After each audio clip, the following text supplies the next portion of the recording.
In this video, I'm going to show a hitting drill that's going to help us get into the correct launch position. That's also going to help us work on firing our hips first.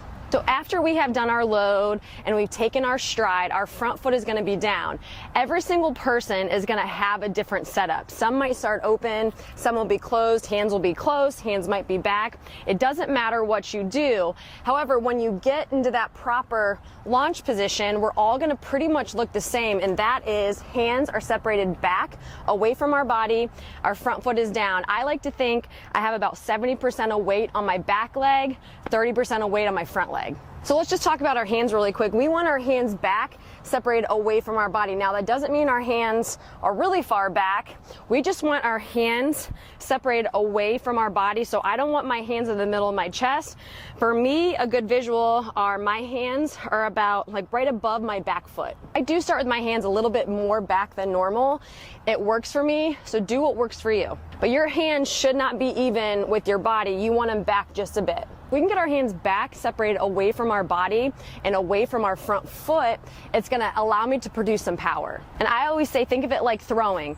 You feel the ball and you don't go straight to here to throw because you're not going to be able to throw that ball very far. You want to get here and pull back in order to produce some power. So think about that when you're getting your front foot down, hands need to be back, separated away from your body. Now let's talk about our bottom half. So I took my stride, and some hitters stride, some don't. Doesn't matter what you do, but when you get your front foot down, for me again, I like about 70% of weight on my back leg, 30 on my front leg. I need good balance here. So I do need some weight on my front leg. I don't want a lot though, because I want to stay behind the ball when I swing. So I like about 30 here, and then I prefer about 70% of weight on this back leg because my power comes from my back hip. I need to unleash this power as I'm swinging. If I have too much weight on my back leg, it's like I'm swinging in the mud. It's really tough for me to unleash that power. So I like a good balance here. I've heard some say 50-50. If that works for you, great.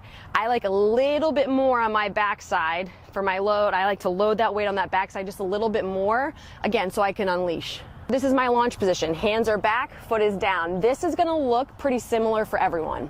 So for this drill, you're gonna set up normal, you're gonna load, stride, and you're gonna pause. When you pause, make sure your hands are back, you've got good weight distribution, and your front foot is down. So your heel is down. Once your heel is down, you're gonna pause in your launch position for 3 seconds. You're gonna count to 3, 1, 2, 3, and you're gonna swing right from there. So like I said in the beginning, this drill helps us feel getting into the correct launch position, but it also helps me feel firing this back hip first. When you put everything together, when your front foot is down, your hand should still be back, and it's your back hip that goes first. This is a great drill for those of you who step and bring your hands in at the same time, or who step and fly open with that front shoulder, or fly open with that head. I know this is gonna feel weird because I get this all the time when I do this drills. Oh, it feels so weird. Of course it does, because we're used to putting everything together.